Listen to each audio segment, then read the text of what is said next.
No one chooses to be a refugee. Melanie didn't choose, but she's been a victim of bad luck.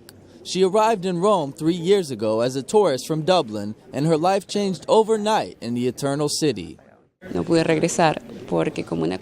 couldn't go back because, to put it nicely, as a result of all the mess there is in Venezuela, the Irish government decided to close the borders by beginning to request a visa that we had to obtain in Venezuela. At that time, I was traveling here as a tourist, which is why I couldn't return to Dublin, and returning to Venezuela was risky. 2 backpacks. That was the baggage she brought to Rome and became everything she had. Her whole life remained in Dublin. I remember that when I was studying at a Jesuit university, someone had told me about an organization that works on the border between Colombia and Venezuela, helping Colombians who flee from guerrilla warfare and are looking for shelter in Venezuela. I naively thought, if that organization is there, they must be here in Rome. Who knows? Surely they're here.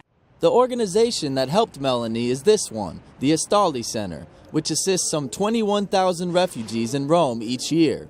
This center also helped Mirra. She didn't choose to be a refugee either, but being so young, knew she had to flee the Democratic Republic of the Congo. Coming to a country where it's cold, you don't know anyone, and you don't know where to start. I always say I left all my dreams behind because I thought of doing something else in life. I had other projects, other dreams, other things to do. It's not easy. The war in her country is recognized as the worst armed conflict since World War II, with a death toll of 5 million. Because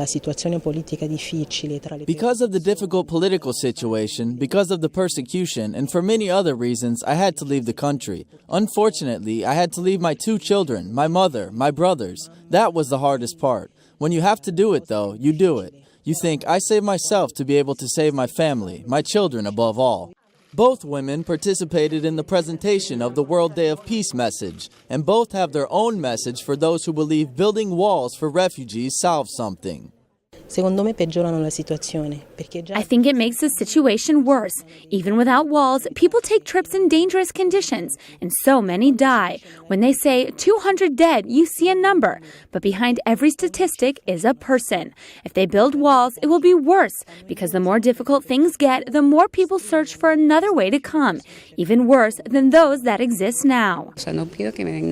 I only ask for opportunities to do what I know how to do. If a country gives you opportunities, I believe it's an investment, an intelligent option.